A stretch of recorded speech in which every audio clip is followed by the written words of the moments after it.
Faleminderit shumë. Nderuar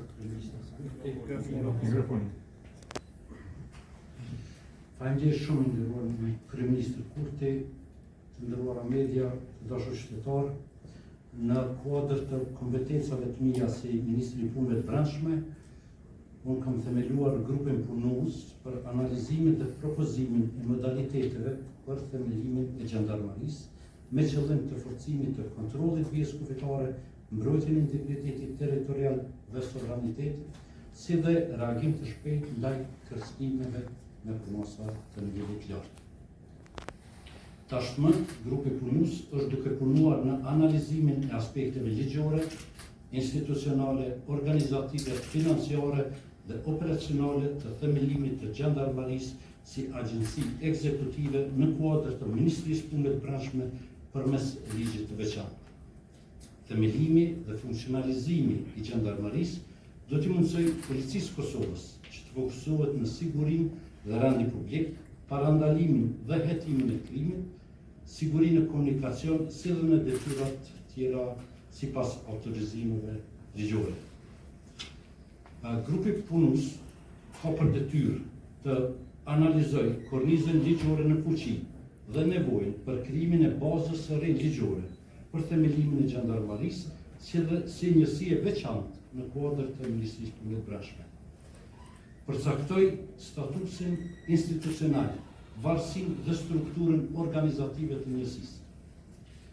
Të vlerësoj implikimet financiare dhe buxhetore për krijimin dhe funksionimin e saj, të propozoj modelin e rekrutimit, trajnimit dhe zhvillimit profesional të pjesëtarëve të gjandarmarisë, të vlerësoj kapacitetet ekzistuese institucionale që mund të riorganizohen ose mbështesin krijimin e saj, të shqyrtoj praktikat ndërkombëtare dhe modelet krahasuese të gjandarmarive ose forcave të ngjashme të sigurisë, të hartoj raport përfundimtar me rekomandime konkrete për mua si Ministri i Punëve të Brendshme. Grupi punues për përmbushjen e detyrave të tij do të organizojë konsultime me institucionet relevante, si dhe me ekspertë të fushës së sigurisë, rendit publik dhe menaxhimit të krizave. Në këtë kuadër të këtij procesi do të analizohen edhe praktikat ndërkombëtare të vendeve që kanë modele të ngjashme të organizimit të gjandarmarisë, me theks të veçantë vendeve anëtare të NATO-s dhe të Bashkimit Evropian. Qasja jonë do të jetë profesionale, transparente dhe e koordinuar me të gjitha institucionet relevante të sigurisë dhe mbrojtjes. Çdo rekomandim i cili mbështetet në analiza konkrete të nevojave operative, kapaciteteve ekzistuese dhe standardeve demokratike të kontrollit civil dhe institucional do të merret në konsiderat.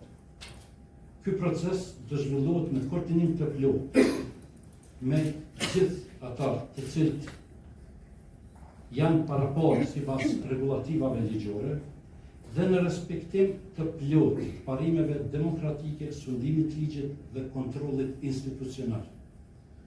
Qeveria e Republikës Kosovës do të vazhdojë të avancojë kapacitetet moderne të sigurisë në përputhje me standardet euroatlantike dhe nevojat reale të sigurisë së qytetarëve dhe institucioneve të tjera. Faleminderit.